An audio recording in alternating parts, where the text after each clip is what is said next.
Hello, everyone. Thank you very much for attending Making the Ask How to Solicit Major Donors. And to those of you that were on this webinar on Tuesday, and we had some technology problems, thank you very much for coming back. I really appreciate that. I'm Diane Carlson. I'm chairman of Catapult Fundraising, and we're headquarters in Henderson, Nevada. We have offices in Texas and in New Jersey. And so we are a company that specializes in major gift initiatives and also capital and endowment campaigns. So let's get started and talk about making the ask how to solicit major donors.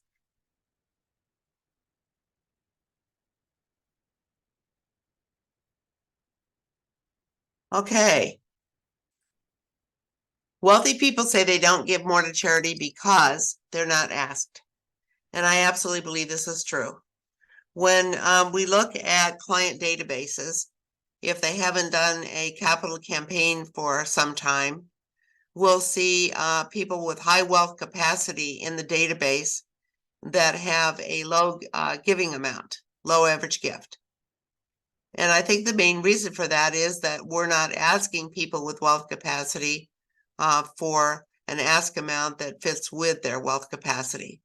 So that's what we're really going to talk about today is how are we going to do that, and how are we going to make sure that we do more asking in our development programs.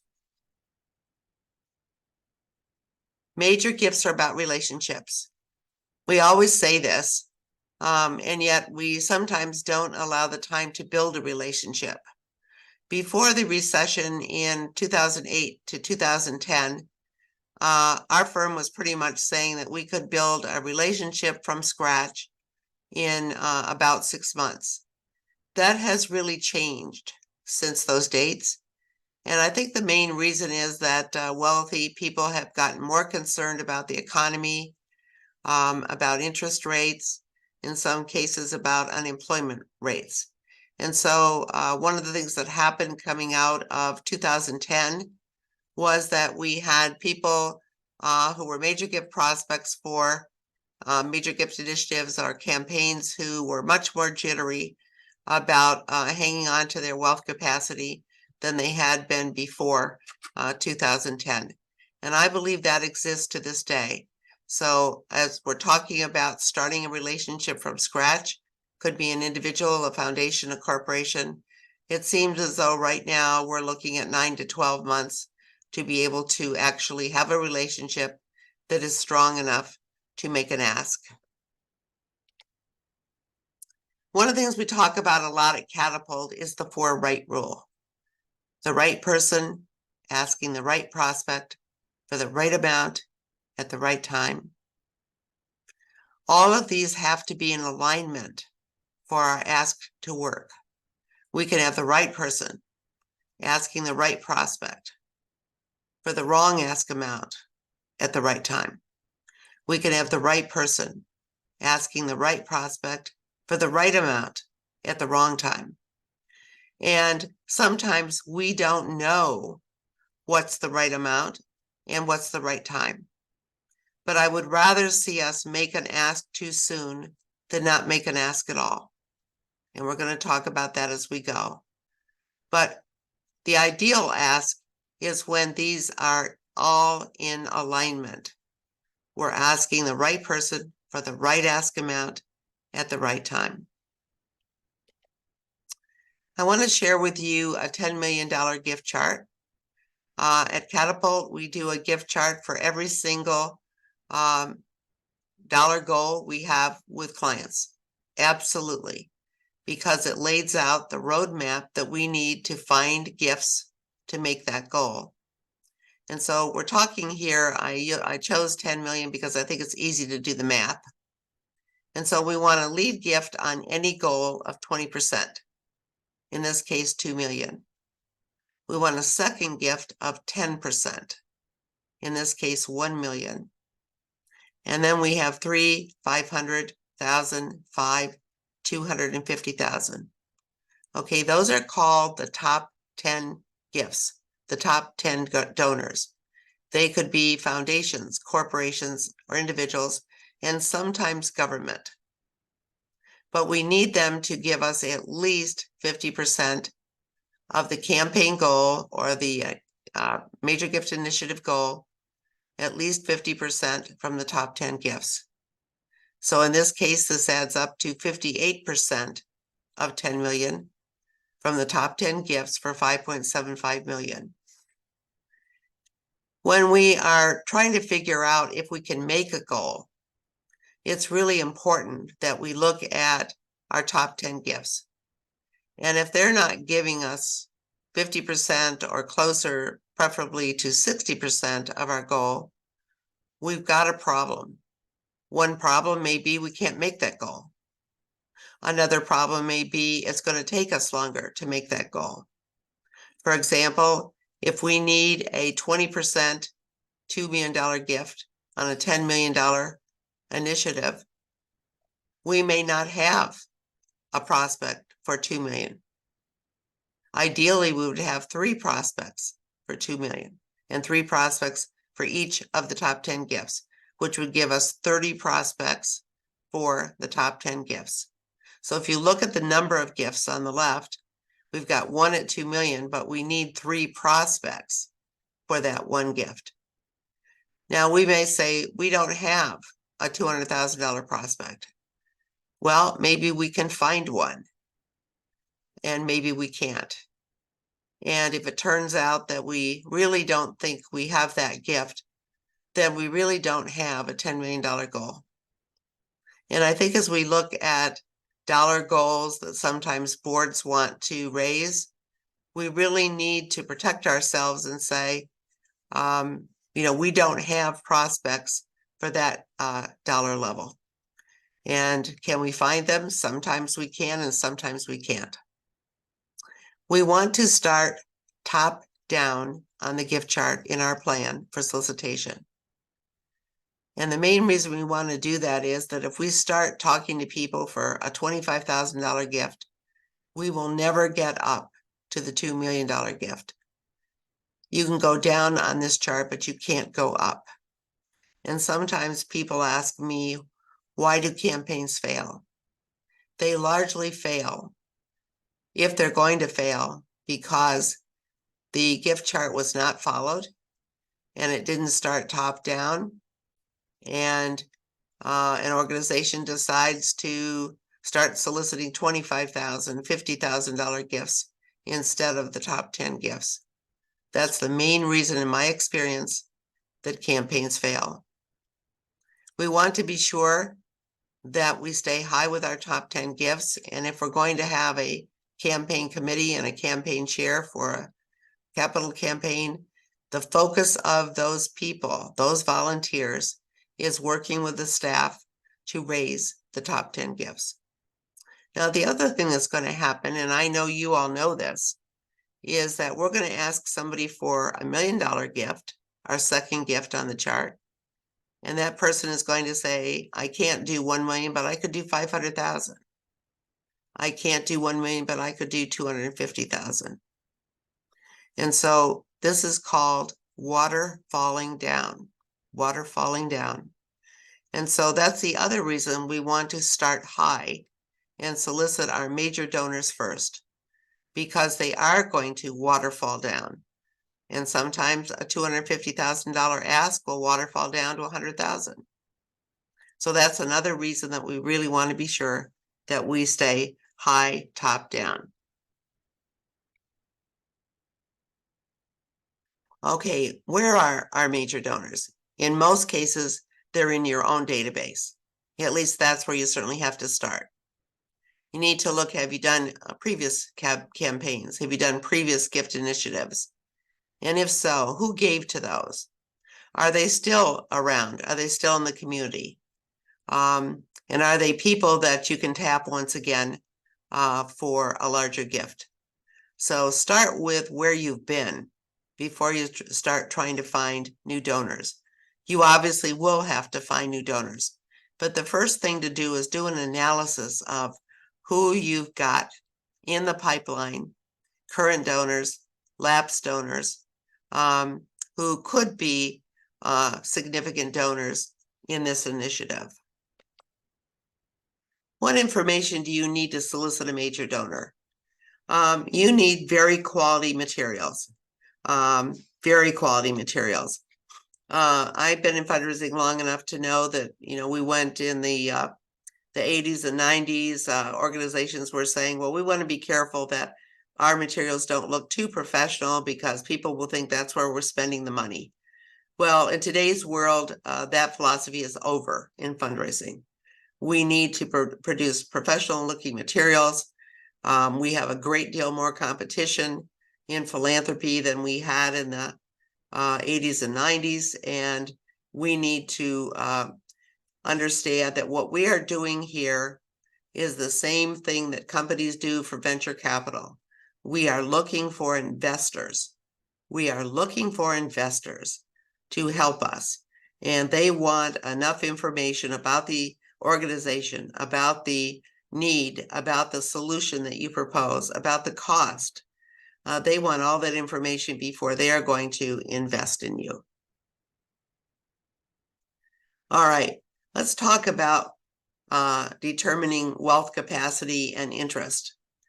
We have to have, for a major gift, both wealth capacity and interest. We have to have both. We're talking here about people who have high wealth capacity in many cases, very high wealth capacity. We need to take the time to cultivate them. And so one of the things that you need is a cultivation plan. Are you going to invite people to events? Are you going to have cultivation events? Are people on your campaign committee going to host events for people they know? What are you going to do to cultivate people so that you can build interest and build relationships? All right, this is what I call our wealth interest quadrant. Okay, take a look at this. We've got high wealth, low interest. High interest, low wealth. High interest, high wealth.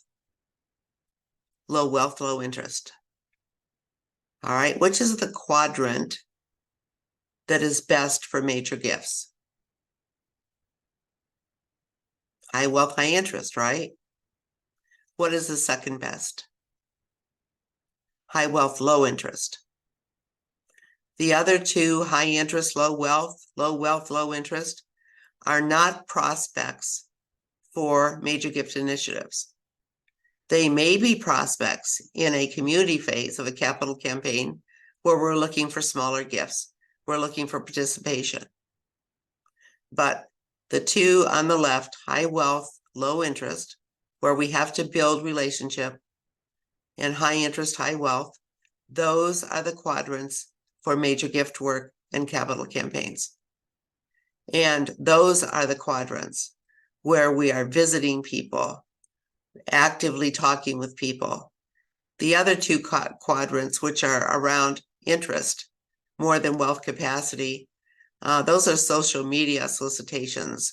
Those are phoning. Those are direct mail.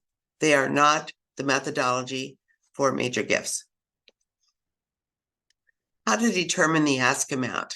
I want to talk with you quite a bit now about how to determine an ask amount.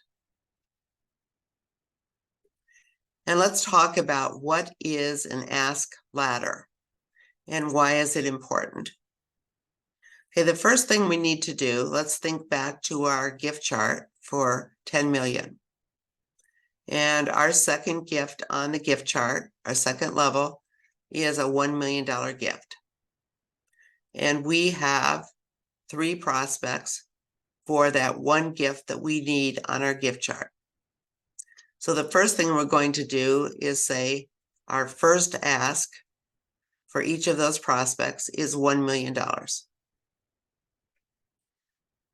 When we go to make the solicitation, to make the ask, if the potential donor says, that's too much for me, I really can't consider that at this time. I have a lot of expenses. I have kids in college. I'm taking care of elderly parents. Whatever that objection is, we need to be ready right away to move to a second ask. we can't just sit there and have no idea where to take this conversation. And so I think the first thing that you want to say, you don't want to give up on the $1 million ask. So let's say that somebody says, my daughter's getting married next spring. We're going to have a big wedding, a lot of expense. So I really wouldn't be able to think about $1 million at this point. You would then say, would it be possible for you to make this leadership gift if you could spread it over several years, potentially over 3 years? So that's what you say before you give up on it. Also, when you make the initial ask, I like it to be framed with the donor recognition that is going to come with that ask. So for example, you might start this ask of 1 million by saying something like, we would like you to consider a leadership gift of $1 million for the naming of the conference room. We would like you to consider a leadership gift of $1 million for the naming of the lobby. So we're talking about putting naming opportunities as donor recognition for the gifts on the top 10 on the gift chart. You need naming opportunities. Major donors expect naming opportunities. And then if the person says, well, that really wouldn't help me a lot, I probably could do more over a 3-year period, a 2-year period, but I still am not able to do 1 million. Then you go to your second ask, which is 3/4 of your first ask. And in this case, it's 750,000. And you say, well, I wonder if it would be possible for you to consider a leadership gift of 750,000 for naming of the president's suite or whatever. You've got all your naming opportunities done before you start major gift solicitation. And if that isn't going to work, then your last ask is half of your original, which is 500,000. And you can work out 3 asks however you want to. Maybe these ratios aren't your asks, but I still think that you've got to have 3 asks in mind for each of your prospects. So when you solicit them, you're not tongue-tied when somebody says that just isn't going to work for me. The other thing I really want to emphasize is that if you are to the point when you are asking somebody to consider your first ask amount, your second, your third, you have somebody definitely who has interest. So you have both ingredients that we've already talked about. You have somebody who has the wealth capacity for the ask that you have in mind. And you also have somebody who's demonstrated enough interest in previous visits with them that you are able to go ahead and make these significant major donor asks. Who should be the solicitors and what is the role of each? Where possible, I like to have 2 people go on an ask, especially if it's a very major gift.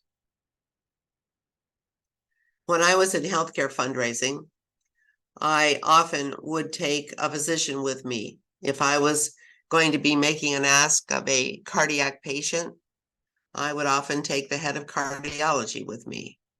I would take the medical director with me.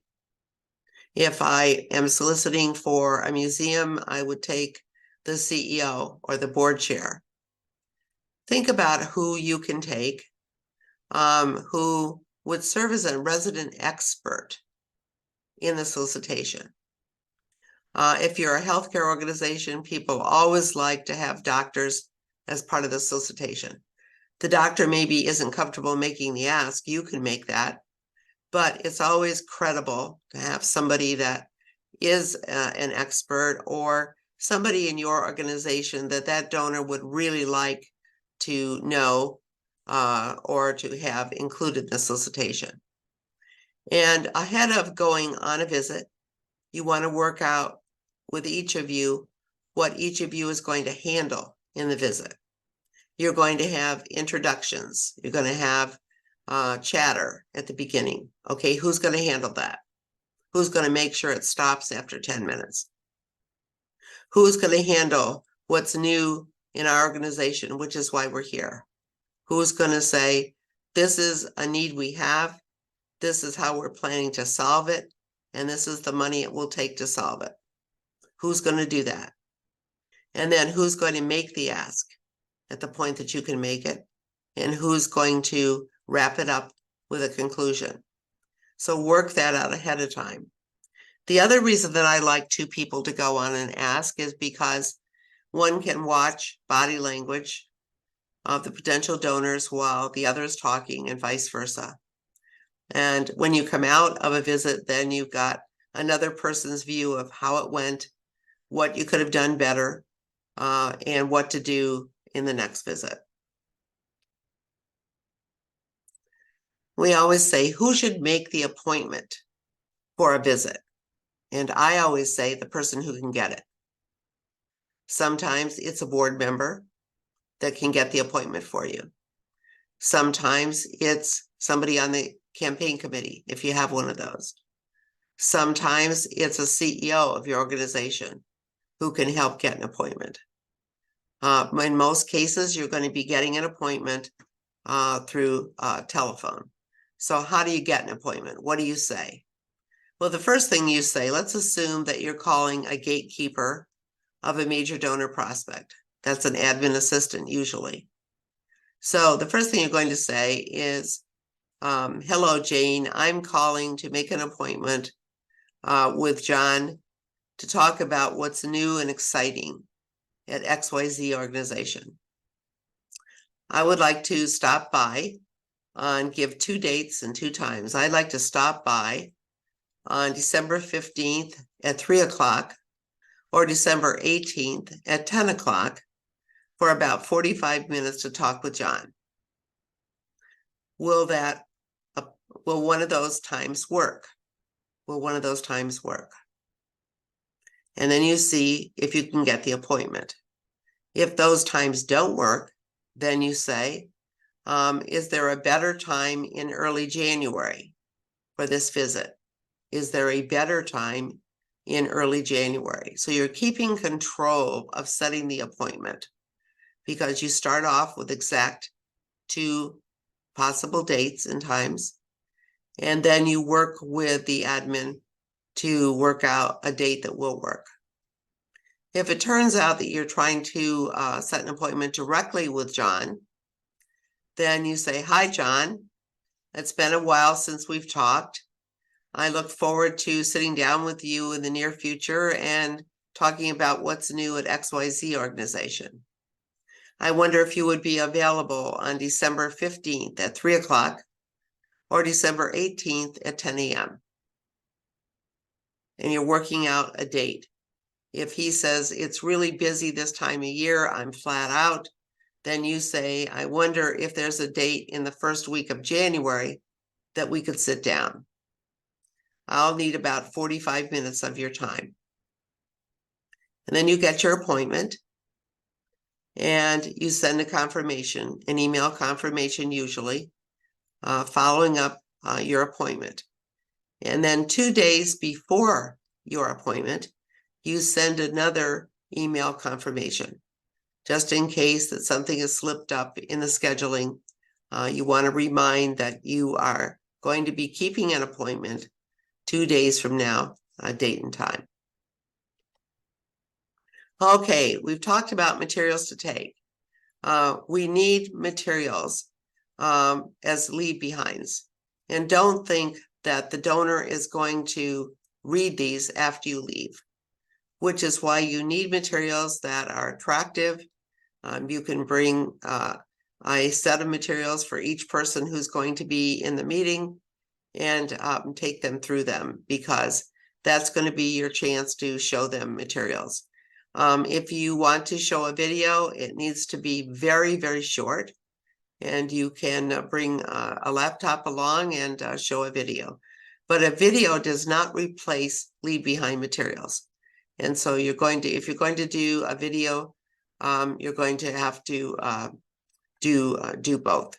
If you are going to have a virtual meeting, which we'll also talk more about, It's a good idea to send a solicitation kit materials ahead of time in the mail or FedEx. And then you can also screen share during a virtual meeting of important information.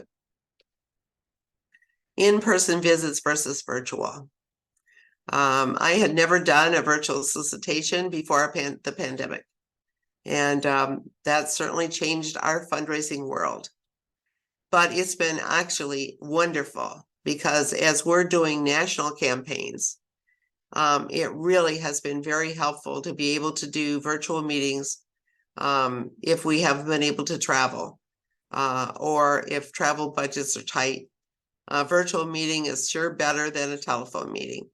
And so we stay with the same format for a virtual meeting. We want 45 minutes of time.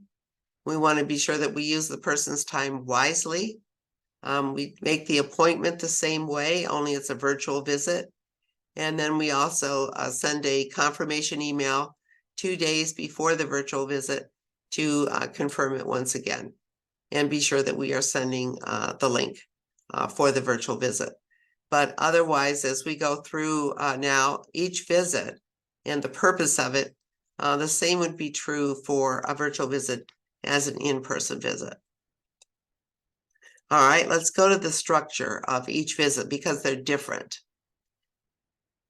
Visit number 1. Even if this is a person who has given to your organization before, could be a lapsed donor, could be a current donor. The purpose of this visit is education and information. In most cases, you will not be able to make your ask on this visit. This will be education and information for the prospective donor about whatever need you're coming to talk about, what your solution is, how much money you need to solve it. So it's education, and you've got 45 minutes. You're usually going to use up about 10 of it on introductions, introducing yourselves and or catching up with a current or lapsed donor. But you really have to control that catch up. Otherwise, you're just eating up your 45 minutes. You want to be sure you have your materials organized and you're going to take materials. You want to find out what questions the donor has. Some of them you may be able to answer on the visit, you know the answers. Other times you're going to have to say, I don't know, but I'll find out when we meet again. I don't know, but we'll find out. I'll find out when we meet again. And then a gift commitment form. You're going to have it with you, but in most cases, you will not use it in this visit. That's a pledge form, a gift commitment form. But you have to have it with you because you could have a donor say, a potential donor say, I'm really interested, how much do you need? I'm really interested, how much do you need? And you need to be ready with your ask ladder in your mind and what you do need. And so always with these type of donors, with this wealth capacity, we are talking about leadership donors in our plan. They're leadership donors. And we need to be sure we emphasize to them that we're looking for a leadership level gift, which could be that 1 million, that 750,000, or the 500,000. And watch your time. Do not overstay. Let's assume that you could not make your ask amount. And so you get to 35 minutes of the 45 minutes of your visit. You get to 35 minutes. And you say, we have about 10 minutes left. Sometimes the prospect will say, let's talk a little longer. I'm not in a hurry. If you're going to stay a little longer, you still don't want to stay more than 15 minutes. And so you really need to think through, what are you going to say? How are you going to say it? And how are you going to get in and out of this visit, either in the 45 minutes or in 60 minutes at the most? So plan all this in your mind before you go. This is called strategy. And every single prospect that you're going to solicit will need probably a different strategy. Keeping the door open for the next visit. The takeaway from visit number 1, because in most cases you have not made your ask amount, the takeaway is keeping the door open for the next visit. The best thing to do is to schedule that visit while you were there in visit number 1. Schedule the visit, if at all possible. You know, everybody pulls out cell phones and schedules the visit. If you can't schedule the visit, maybe the prospect said, well, I'm going to be out of town the next 2 weeks, you know, maybe check with Sarah, my assistant, and we'll get a date. Then make sure that you are following up with Sarah and that you, as soon as possible, are getting that next date. Preferably, you will not have a date that is later than 2 weeks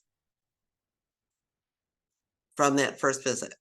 Hopefully you can talk with that prospect again, visit again, whether it's virtual or in person, within 2 weeks. If it goes longer than that, it starts to drift. But if the prospect says, I'm really going to be out of pocket the first quarter of 2024, then you've got to say, okay, let's set up a meeting for April. So you're always listening closely. You're always working closely with what you're hearing about when you could visit again, and you'll take what you can get. So while it is ideal to come back in 2 weeks, you'll take what you can get. All right, visit number 2. We want to make our ask, if at all possible, in this visit. The purpose of this visit is to come back with answers to questions that you couldn't answer. It's to come back with new materials if you have something new to talk about. Maybe in visit number 1, the prospect was interested in something that was different from what you were asking about, the need you were talking about. So maybe you bring along information about a new need or a more specific part of your major gift or campaign menu. So try to bring along something new to talk about. And then you want to also see if there's any new questions that the person has. And then you want to start your ask ladder. We would like you to consider a leadership gift of $1 million to name the lobby or whatever. Now, there are going to be times where you can't make your ask on visit number 2. I had that happen to me. I was making an ask for $10 million on a $100 million campaign. And I had already done visit number 1 with a couple at their summer home. And so I was going back to their summer home. It was July. And I was going to now visit number 2. I was ready to make my $10 million ask. We had researched this couple. They had the wealth capacity. They had indicated in visit number 1 their commitment to this major arts organization in this country. And I had briefed them on the need, the solution, the $100 million, what we needed it for in visit number 1. So I'm all set to go to this visit number 2 and make my ask, have my ask ladder. And by the way, my ask ladder was 10 million, 8 million, and 5 million was my ask ladder for that visit. So I get there and the couple comes out onto the porch. We're sitting on their very beautiful porch with flower pots around, etc. And I'm ready. And we're chatting about visit number 1 that had actually happened a month earlier in June. And so I just kind of did a quick summary of our project for 100 million and started to see if they had any questions. And 2 people come onto the porch who are house guests of my prospect. And so I made the judgment that I should not make the ask. I did not know, if these house guests if my donors wanted the house guests to know anything about this. And so I had taken along with me the solicitation kits from visit number 1. I had several of them with me. And it seemed as though this couple wanted to sit down and chat about all this. They were out of town people, so they were not going to be prospects of mine. And so anyway, we ended up just kind of talking about the 100 million again and what the need was and what the solution was.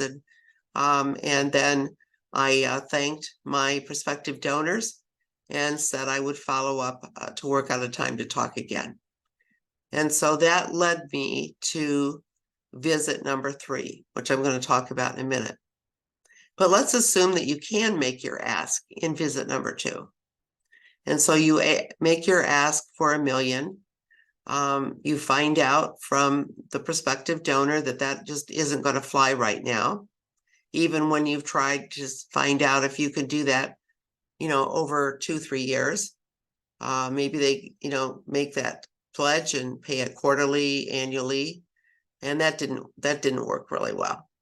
And so now you're you did your 750,000 and what that would bring it to them in donor recognition, naming opportunity, and it seems then as though it would be best if you go to 500,000. And still, your ask ladder is not working. They indicate that this is not a very good time for them. Remember our 4 right rule. What you're hitting now is you're hitting your 4 right rule.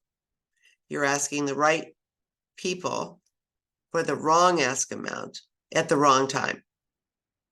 And so the next thing you want to do is say, try to test for if this is the wrong time to be talking to you.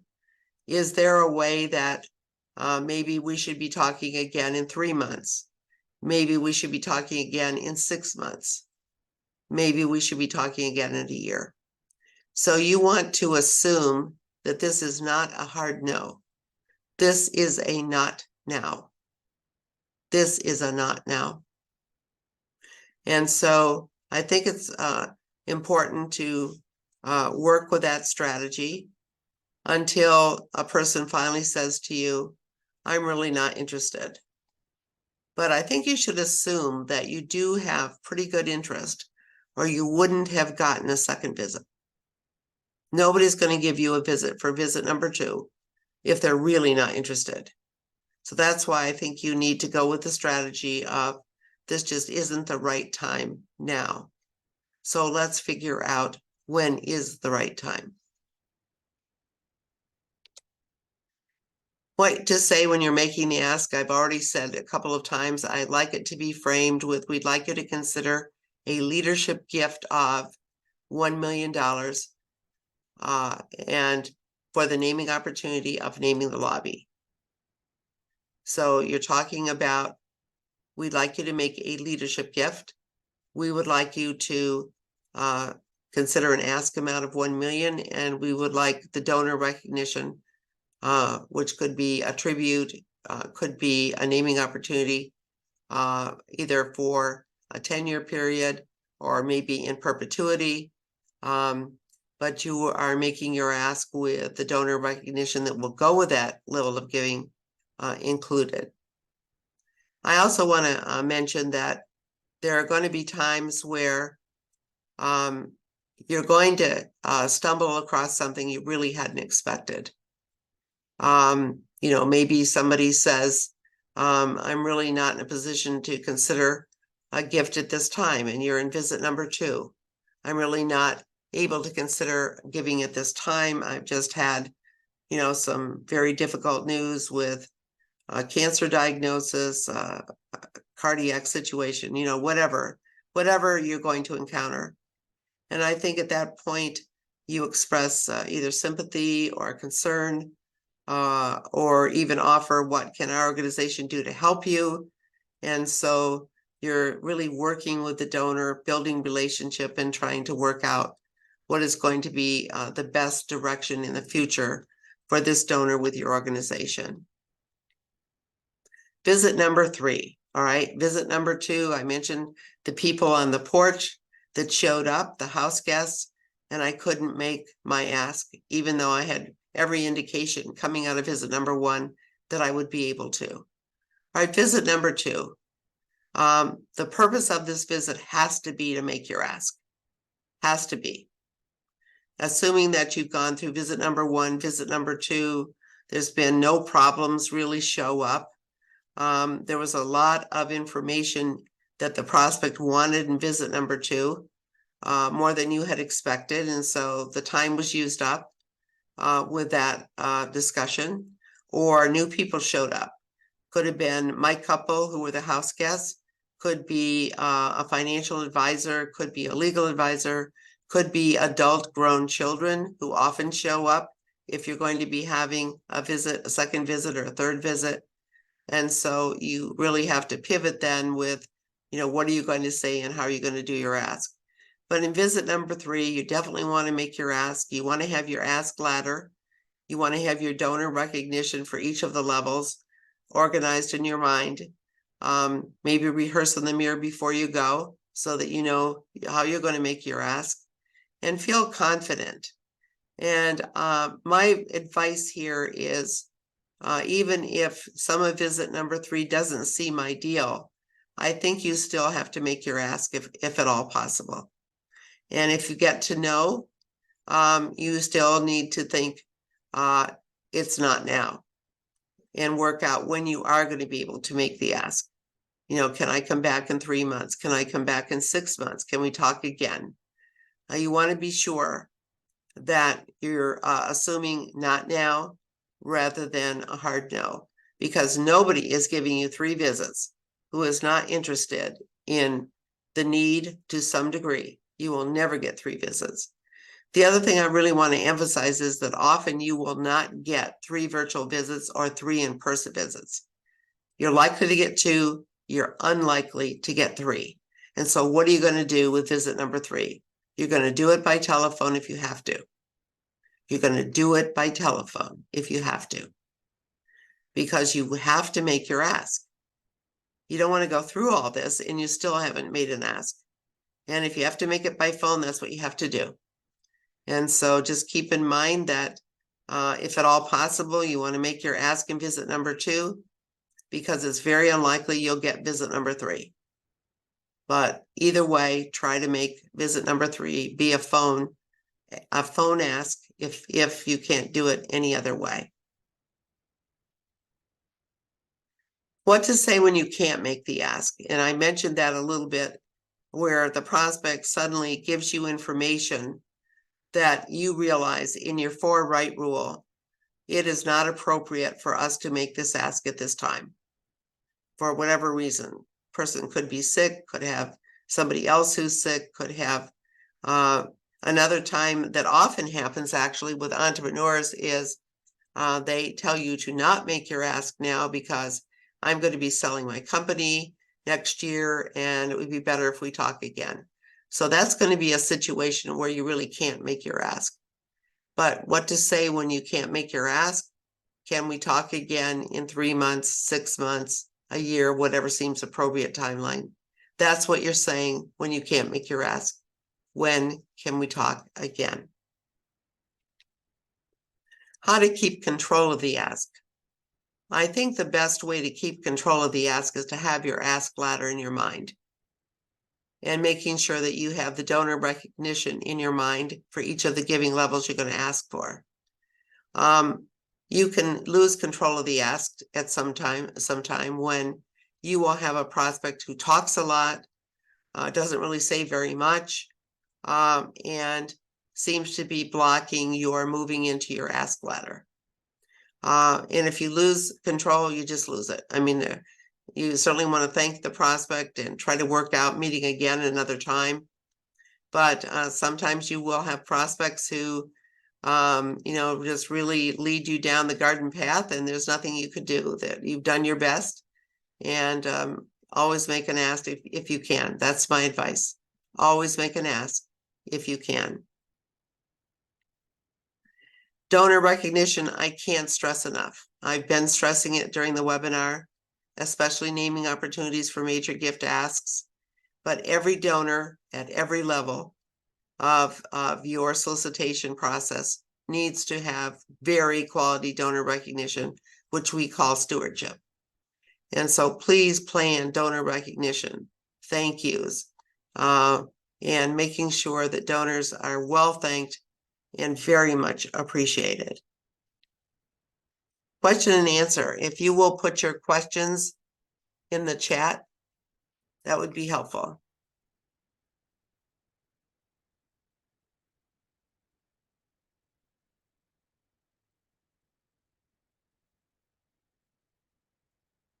Okay, we do have a question. A person is asking, do you think that we can sometimes make the ask too soon? The answer is yes. Sometimes we're not sure of the alignment of when to make the ask. The right person asking the right prospect for the right amount at the right time. Sometimes we're not certain of that alignment. But I always say, make an ask if at all possible, even if it's too early, because you may not get the chance to make it later.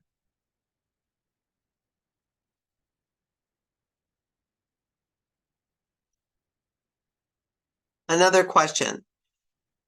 Are there times where we have several different initiatives going and we want the same donor to consider more than one of our needs? Yes, you can have that happen. I've sometimes had situations where there are two capital campaigns running simultaneously in an organization, and a particular prospect could be a potential donor for each of them. I think that you manage them separately with separate ask visits and separate ask ladders, because you're talking about a different need, talking about probably a different overall dollar amount, dollar goal. And so I recommend that you do those as separate visits. Don't try to combine two different, very different needs in the same visit structure. All right, thank you very much for attending.